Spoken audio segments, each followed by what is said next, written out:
Es escritor, periodista especializado en los aspectos políticos de la globalización y exdiputado de la Nación Argentina, representando a la ciudad de Buenos Aires por la coalición cívica. Recientemente editó Es el peronismo estúpido, el libro en el que, según sus palabras, explica cómo, cuándo y por qué se jodió la Argentina. Dice que el metamensaje del peronismo es voltear a quien se atreva a gobernar y que esto harán con Mauricio Macri si llega a la presidencia. Visita Animales Sueltos, Fernando Iglesias.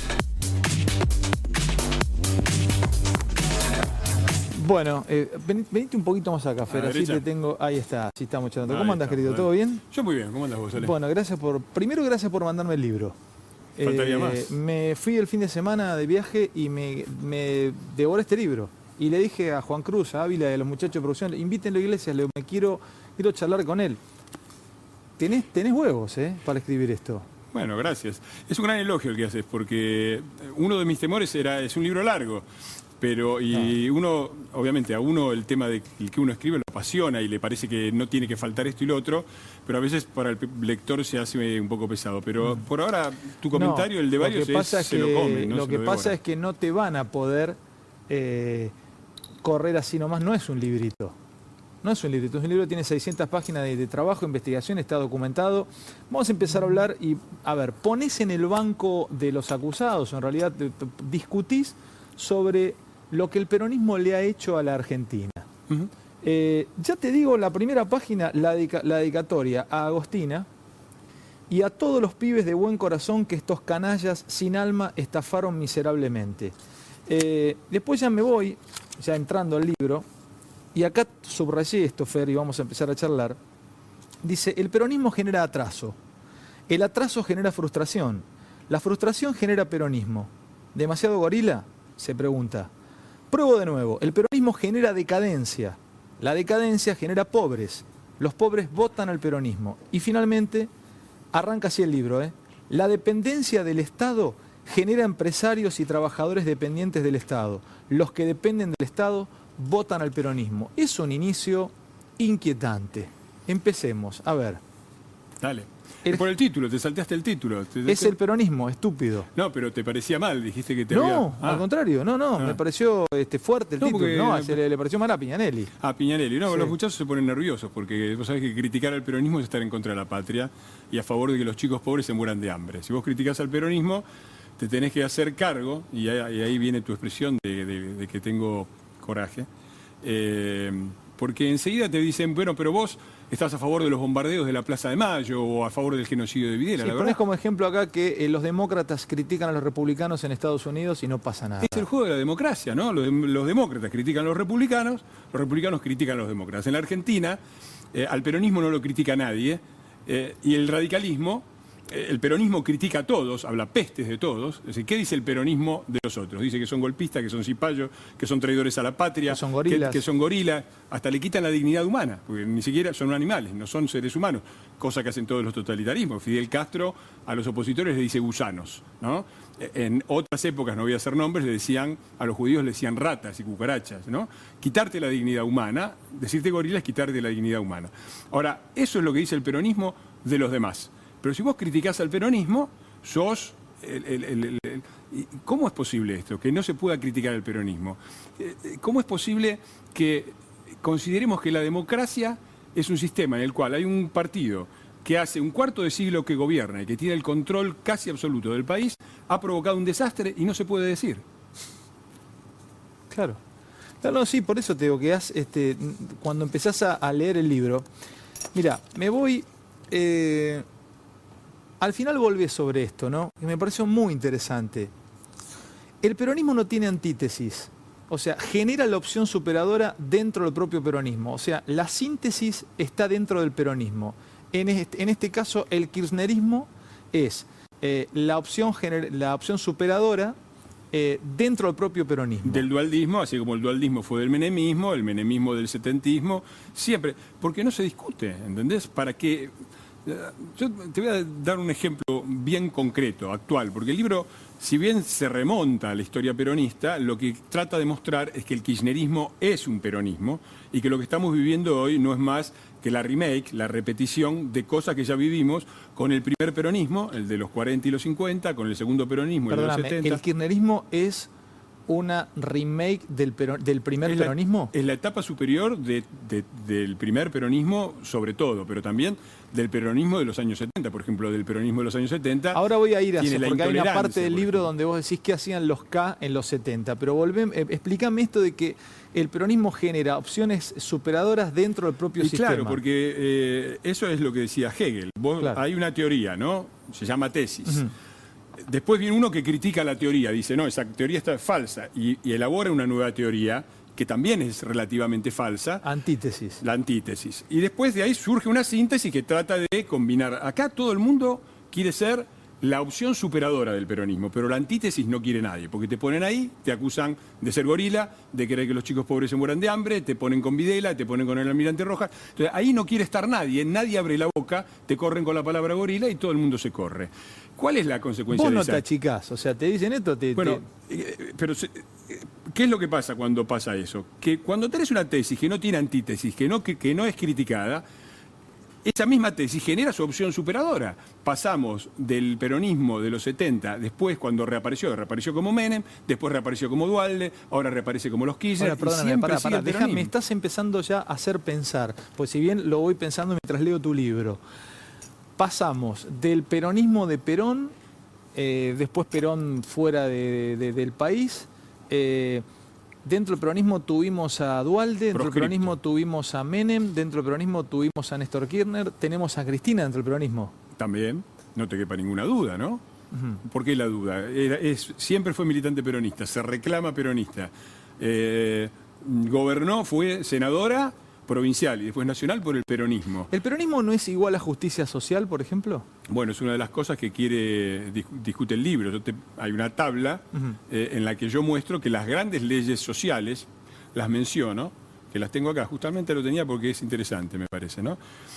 La jubilación arranca en 1924, con el gobierno de Alvear, supuestamente el galerita Alvear, el oligárquico. Sí. La primera ley jubilatoria universal es del gobierno de Alvear. Aguinaldo es del 45, es decir, antes del peronismo en el poder, con Perón como vicepresidente y secretario de Trabajo de una dictadura militar. Sí. Porque el peronismo te pone siempre del lado de los dictadores militares. Ahora, sí, su raíz es militar, sí. Vacaciones pagas ya había en 1933. Jornada de 8 horas es de 1929. El descanso dominical es de 1905. Si seguís, primera ley de protección al trabajo de mujeres y niños, 1907, gobierno de Quintana. Primera ley de accidentes de trabajo, 1915, Sáenz Peña. Reglamentación del trabajo a domicilio, 1918, Victorino de la Plaza. Leyes de indemnización por despido sin causa. Protección a la maternidad y licencia paga por enfermedades, 1933, gobierno de Uriburu. O sea que con tu gráfico vos tratás de explicar o sostenés que no es que la justicia social es igual a peronismo. Pero todo lo contrario. En realidad el peronismo lo que trajo fue el autoritarismo. La Argentina, cuando el peronismo llega al poder, tenía una legislación social que estaba a la vanguardia de Latinoamérica y no la tiene más. Y gran parte de la destrucción la hizo un peronista, que se llamó Menem. Pero claro, es lo que hace siempre el peronismo. Tiene una motosierra histórica. Los que no le gustan hacen así y lo parten. Menem no era peronista. En realidad, cuando a Menem le iba bien, era peronista y bien peronista. Cuando le empezó a ir mal, empezaron a decir lo mismo con los Kirchner. Ahora discutimos si Kirchner es peronista. A ver, van 24 de 26 años de gobierno del peronismo. Vos parame cuando yo digo una mentira. Juguemos a esto. No, yo te escucho. 24 de 26 años, ¿sí? Gobiernos peronistas. Los 2 años que el peronismo no gobernó, los años de la Alianza, controlaba el Senado con la mayoría, tenía la mayoría en el Senado, es decir, ninguna ley podía ser aprobada si el peronismo no quería. Tenía 14 de las 24 provincias. El vicepresidente de la Nación, que era peronista, Chacho Álvarez, controlaba la CGT, controlaba la provincia de Buenos Aires, controlaba es decir, hubo un monopolio de poder peronista. Ahora, ahí me vas a correr con otra cosa que vos presentás en tu libro, que tanto machacar es una verdad dada o es una meta verdad, que es que los últimos gobiernos no peronistas se fueron en helicóptero y acá la sensación es que no puede gobernar otro que no sea un peronista. Bueno, esa es una de las razones por las cuales Y vos la discutís en tu libro también. Claro, porque eso es lo que... Nosotros no vivimos en una democracia, tampoco en una dictadura. Vivimos en un régimen intermedio, un régimen... Vos le llamás estanilismo débil.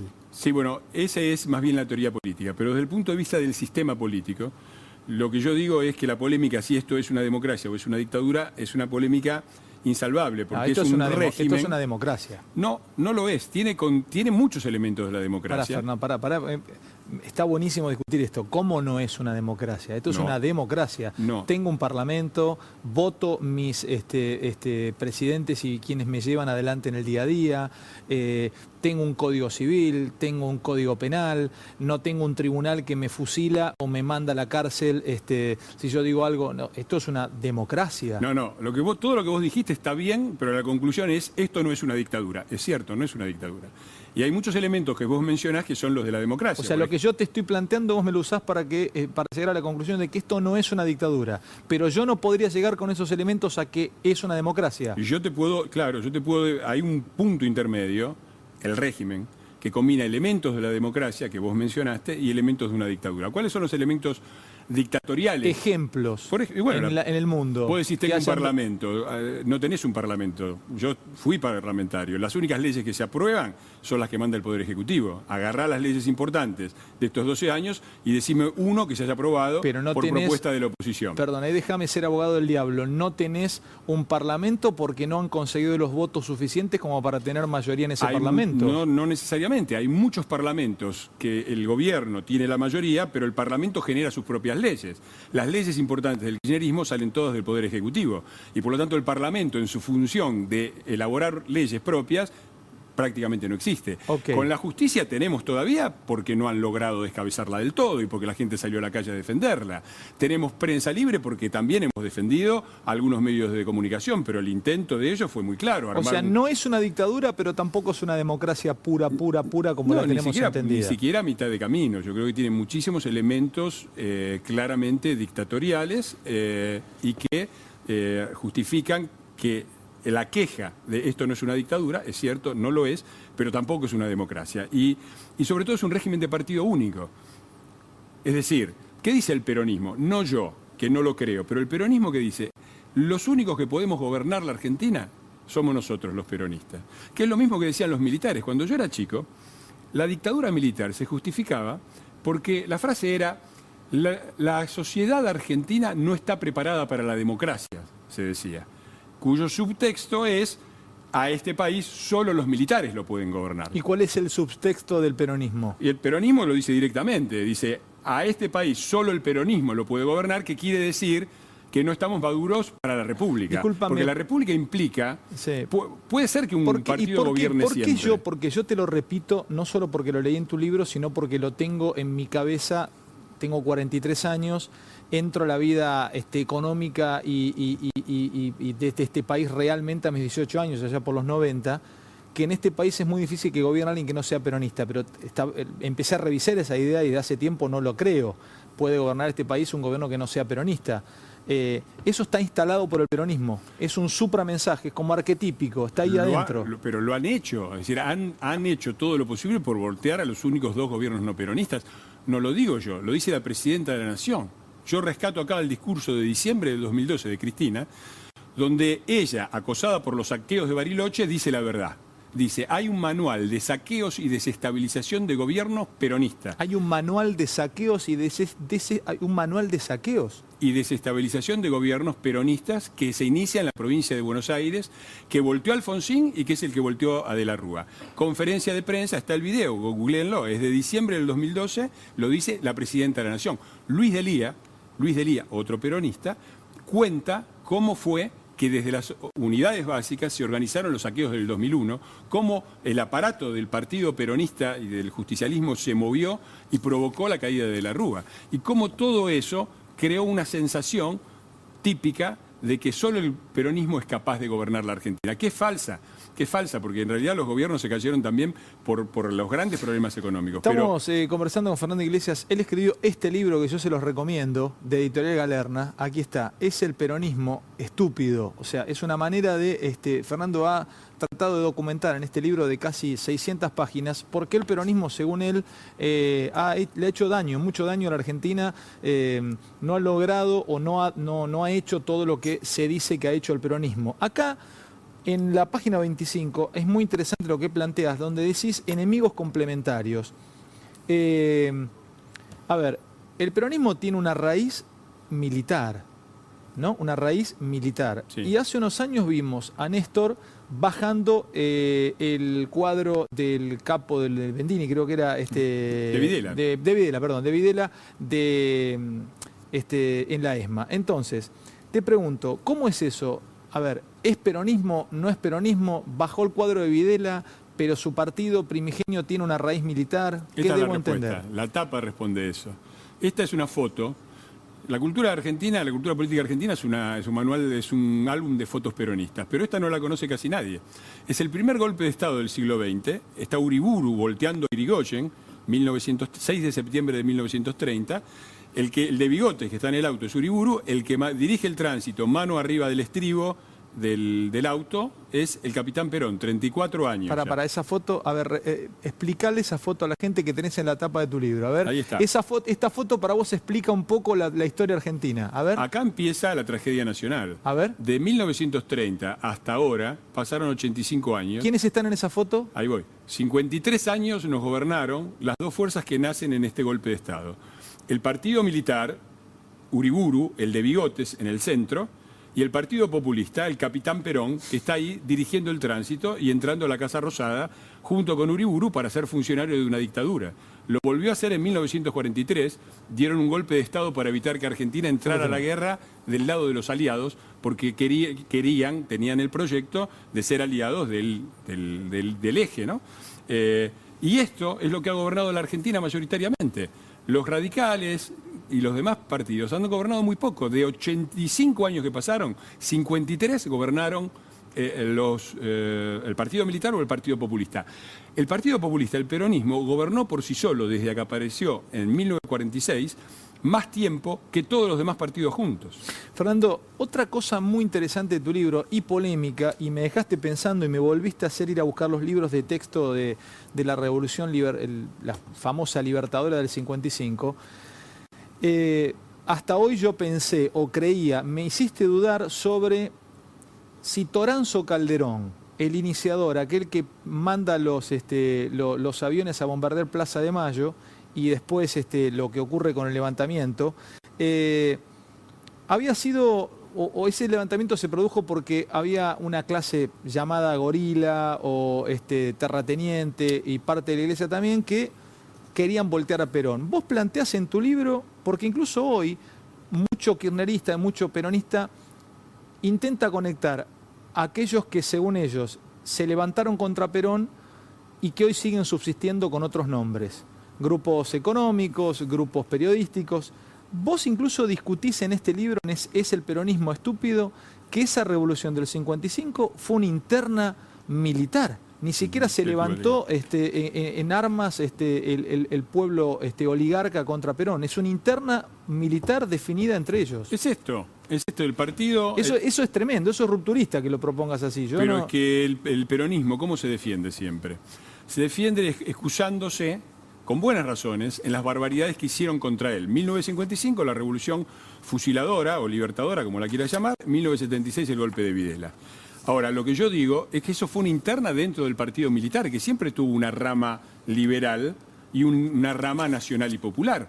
Hay liderazgos dentro de la propia dictadura militar de la última que eran nacionalistas y populistas. Galtieri, Macera. Macera quería ser el fundador de la socialdemocracia en Argentina. Y Galtieri era un claro general de corte populista. Videla era el otro. Ahora, vos fijate, 1976 fue el inicio del otro gran horror de la Argentina, la dictadura. Y el peronismo lo plantea como si estuviera gobernando el peronismo y el país estaba yendo hacia no se sabe qué gran destino de grandeza y de repente aparecen los militares y rompen todo y dan el golpe y qué sé yo. Yo lo que digo es, todo lo que después pasó mucho peor con la dictadura ya existía con el peronismo. Las primeras desapariciones en la Argentina... Fueron de la AAA. Fueron de la AAA. Nacha Guevara, Mercedes Sosa, Lupi, Brandoni se exiliaron durante el gobierno peronista en el 75. Te van a decir que Perón ahí en realidad dominaba López Rega y dominaba ¿Y quién lo puso? ¿Quién la puso Isabel sabiendo que se iba a morir? Ahí está el registro del médico de Perón, que dice que él tenía para pocos meses de vida, efectivamente se murió a los 9 meses, y dejó el país en manos irresponsablemente de Isabel y de López Rega, que se hagan cargo de eso. Las desapariciones, las persecuciones, los presos políticos, Zanini fue preso en el 75 con el gobierno de Perón porque formaba parte de un grupo maoísta y fue liberado por la dictadura. Todo lo que después hizo el partido militar fue mucho peor, pero ya existía en el año 75. Déjame decir una cosita más. ¿Y quién le dio el poder a Videla? ¿Quién dio la orden de aniquilar a la subversión? Fue el gobierno peronista con un decreto. ¿Cómo no? Hay un decreto.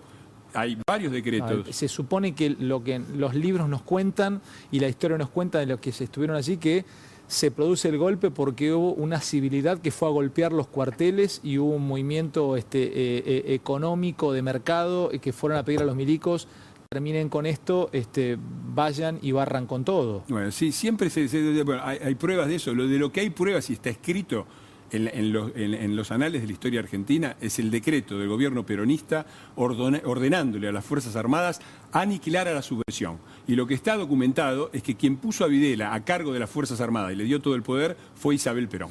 Ahora, les dije, está todo en el libro, es muy polémico, ¿eh? Es un libro, se llama ¿Es el peronismo estúpido? Habla de lo que ha sido el peronismo en la historia argentina, llevando adelante el 80% de la historia argentina, desde que nace allá por el 45. ¿Qué hacía el kirchnerismo durante la dictadura? Te preguntás en la página 117. Calentémosle el pico y la cabeza a la gente para que mañana vaya a comprar el libro. ¿A qué llegás? ¿A qué conclusión llegás? Estaban luchando contra la dictadura los kirchneristas de hoy, me imagino. Es lo que a mí me cuentan. Para empezar, Néstor y Cristina, que eran abogados y que dicen que tenían un montón de amigos y compañeros desaparecidos, nunca presentaron un habeas corpus, nunca representaron a las familias. Estaban dedicados a juntar plata usando la 1050, que era una ley de la dictadura que le quitaba,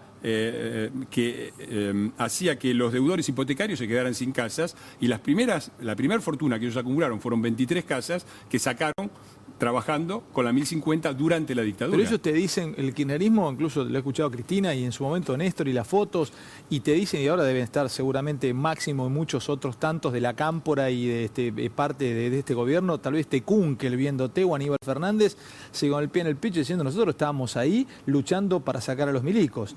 Yo estaba ahí. Yo en el 81 estaba en la Plaza de Mayo con las madres. Timerman editaba un diario que se llamaba La Canciller de la Nación, no poca cosa. Timerman editaba un diario que se llamaba La Tarde, que hacía un llamado a acabar con la subversión y con la izquierda terrorista. Alicia, la esposa, perdón, la esposa no, la hermana de Néstor Kirchner, Alicia Kirchner, fue designada por el gobierno peronista en el 75 y siguió en el cargo, un cargo de viceministra como equivalencia durante toda la dictadura. O sea, esto lo contás en el libro, no es que entonces todo el kirchnerismo estaba luchando con... Pero el peronismo estaba ahí. Yo en el libro cuento, yo hice la experiencia, yo te decía que en el 81 estaba en la plaza. ¿Qué hacíamos? Estábamos tratando de juntar los sindicatos con las organizaciones de derechos humanos en un trabajo político que se llamó Frente de Trabajadores por los Derechos Humanos. ¿Por qué? Porque los sindicatos consideraban que las madres eran madres de terroristas. Y no había había muy poquitos sindicatos, no quiero ser injusto, Farmacia de Capital, algunos que tenían Comisión de Derechos Humanos, todos los demás no. ¿Por qué? Está el testimonio de los trabajadores, sobre todo de las fábricas automotrices, de la Ford, de Mercedes-Benz, que cuentan cómo la burocracia sindical peronista los entregó y le pasaba la lista de los delegados combativos a la dictadura, que después fueron raptados y desaparecidos. ¿Y eran peronistas? No, esos eran de la izquierda, pero la burocracia peronista que le molestaba a la izquierda, se la sacó de encima dándole los nombres y apoyando la represión de la dictadura. Bancame que tengo unos minutos más y no quiero desaprovecharte. Una sociedad conducida por un lumpen se lumpeniza, creo que lo escribió Marx en el 18 Brumario, ¿no? Algo así, sí. O algo así. Acá en la página 215 hablas de la Argentina Lumpen y aparece la Cámpora también allí, en la agencia de colocaciones de la Cámpora. ¿A qué llegás? Esta lumpenización impulsada por el peronismo kirchnerista que hablas en esta parte del libro? ¿A qué conclusión llegas? Y mirá quién gobierna el país. Una abogada que no sabemos si es abogada. El vicepresidente es vudú. Yo digo en chiste que si yo tuviera una empresa de software, armaría un juego de lumpenazgo, donde en la primera etapa del juego el chico agarra una motito, una motomiel y sale a saquear en los negocios y a robarse zapatillas y consolas de videogame. Y va ascendiendo. Y al final de todo el juego llega la última etapa en que va arriba de la Harley Davidson, ¿sí?, con la modelo panelista arriba y se hace dueño de la máquina de imprimir Evitas. Si no te quedó claro, estoy hablando de vudú. Si eso no es lumpenazgo, si eso no es aventurerismo, si eso no es descuidismo, piratismo, yo no sé qué es. Y este gobierno es un gobierno de lumpenes, de gente desclasada, de gente con trayectorias turbias que no pueden explicar de dónde sacaron la plata. No pueden explicar de dónde sacaron tanta plata. Y es mentira también. Esta es otra de las cosas que ha impuesto el peronismo, esta idea de que todos roban. A ver, yo puedo criticarle muchas cosas al radicalismo y muchas incapacidades, sobre todo la incapacidad de no plantarse de frente al peronismo y decir las cosas como son. Pero yo no he visto una cosa, digo, ¿cuál es la crítica a la corrupción de Alfonsín? ¿Los pollos de Mazorín? ¿Cuál es la crítica a la corrupción de la Rúa? ¿El jardinero? Acá se han vaciado el país y se lo ha vaciado el menemismo primero y el kirchnerismo ahora. Y nunca ha habido una corrupción en la Argentina como la que estamos viviendo ahora, porque no es solamente corrupción, es mafia. Hoy es mafia. Vos vas hoy a cualquier institución que controlan estos muchachos y lo que encontrás son las 3 instituciones peronistas que ellos nos van a dejar. La mafia, la caja y la patota. Sindicatos, comisarías, clubes de fútbol, Asociación de Fútbol Argentino. Mafias, cajas y patotas. Eso es lo que nos han dejado. No, es tremendo el libro. Yo les digo que mañana acordate que este libro mañana se agota por la cantidad de gente que lo va a ir a comprar, porque además es un libro que si vos sos peronista, te genera el morbo de ir a leerlo. Y si sos un tipo que sos antiperonista y te va a dar herramientas como para discutir cuando estés en alguna cena o algo sobre esto. Tengo 2 capítulos que marqué. Recién trazó un paralelismo Piñanelli, contó Stalin y el dólar negro. En tu última página, pues ya lo terminé el libro, hablas de stalinismo débil del kirchnerismo. Me pareció realmente, no sorprendente, sino un adjetivo que nunca había escuchado. Al menos interesante para que me lo expliques, se lo expliques a la gente. ¿Por qué determinás que es stalinismo débil lo que vivimos hoy? Déjame decir que lo dije no ahora, sino en 2008, 2009, sí, cuando muy pocos criticaban. Vos sos un crítico de toda la vida, exactamente. Sí. Débil porque obviamente no han logrado cumplir todos sus objetivos. Está claro, si vos me decís, pero no es estalinismo porque no metieron gente en el Gulag, que no hicieron el Holodomor y qué sé yo, tenés razón. Pero lo que cuenta son los valores políticos. Por eso digo, los valores políticos de este grupo son similares a los del estalinismo. Perdóname, Fernando, ¿por qué te pregunto esto de Stalin? Porque yo soy un apasionado lector sobre lo que vivió el mundo en la Segunda Guerra Mundial. Es más, me acabo de comprar los volúmenes de la Segunda Guerra Mundial de Churchill enteros, son 6 volúmenes, los encontré el otro día en la calle Corrientes y estoy disfrutando esa lectura. No todo el mundo sabe lo que fue Stalin. Entonces vos hablas de Hitler o hablas de Mussolini y como el otro día Mirta que comparó con Hitler y hubo como un rechazo. Pero Stalin fue un dictador sangriento y muy, pero muy nefasto. Entonces, a mí cuando aparece la palabra Stalin y sobrevuela alguna conexión con este gobierno, a mí me inquieta, pero te la respeto absolutamente. Claro. Sobre todo porque fuiste de los primeros que lo criticó. Stalin es el mayor asesino de la historia de la humanidad. Sin ninguna duda. Murió más gente por la dictadura de Stalin que por la de Hitler. Exacto. Con lo que no quiere decir. Y quizás hay un agravante ahí, que lo hizo en nombre de objetivos nobles, la igualdad, la fraternidad entre los hombres. En cambio, Hitler lo hizo en nombre de objetivos despreciables, la supremacía de la raza aria. Pero la similitud es esta. Stalin derrocó una oligarquía y un régimen monárquico y sanguinario que era el del zar, y se convirtió en el nuevo zar. El peronismo derrocó, entre comillas, a la vieja oligarquía y se convirtió en una oligarquía que detenta el poder y lo utiliza en su propio beneficio. Y las características comunes, por supuesto, no han hecho, ni creo que nunca logren hacer nada ni parecido a lo que hizo Stalin. Pero hay muchos valores que comparten. Primero, tienen esta idea de que las libertades políticas van en contra de los intereses de la clase obrera y que por lo tanto hay que controlar a la prensa. Pará que ahora seguimos, Fernando. Pará que me lo vas a terminar de explicar esto, porque me parece que es absolutamente inquietante esta comparación, pero es válido que tengas tu momento para explicarlo. Me voy rápido a leerles esto. Simplemente les cuento que este jueves 20 en San Nicolás, en el Teatro Municipal, están algunas mujeres a las que le cae la vida, en la hermosa San Nicolás. El viernes 21 en Ramallo, en el Auditorio Libertador, y el sábado 22 en Zárate, en el Círculo Popular Cultural, y el domingo en Varadero, en el Teatro Colón. Yo voy a estar el sábado, voy a tomar un cafecito al centro, en Zárate, y voy a acompañarla a Miriam, que va a estar con algunas mujeres a las que le cae la vida en el Círculo Popular Cultural este sábado 22 en Zárate. Así que saquen sus entradas porque se quedan afuera, sino del teatro, de ver esta comedia éxito. Sigo charlando con Fernando Iglesias. Interesantísima esta charla. Puedes estar de acuerdo o no, pero no pasa desapercibida. Ya les sigo contando del libro. Que ir rápidamente, Sarra, vos, ¿por qué crees que has generado esto en redes sociales y con este libro que escribiste, ¿no? Y nos vamos con la imagen de este libro, es El peronismo estúpido. Yo creo que los muchachos se enojan tanto porque no están acostumbrados y porque se han transformado en el opuesto de lo que decían ser. Decían detestar a la oligarquía, son una oligarquía. Decían detestar a los negreros y armaron una fábrica de pobres. Y les molesta que los critique a alguien, porque a ellos les encanta que los critique a alguien que apoya a Videla. Pero yo fui malo, tengo muchos defectos, pero en el 81 yo estaba los jueves en la Plaza de Mayo.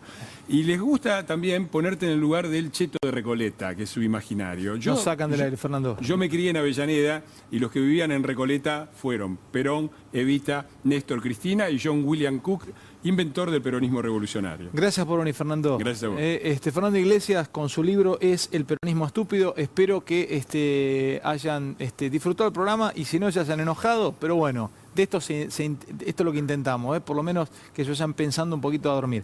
Gracias, Fernando. Nos vemos mañana, si Dios quiere. Pasen al lindo, descansen y mañana acá en vivo de nuevo. Chau.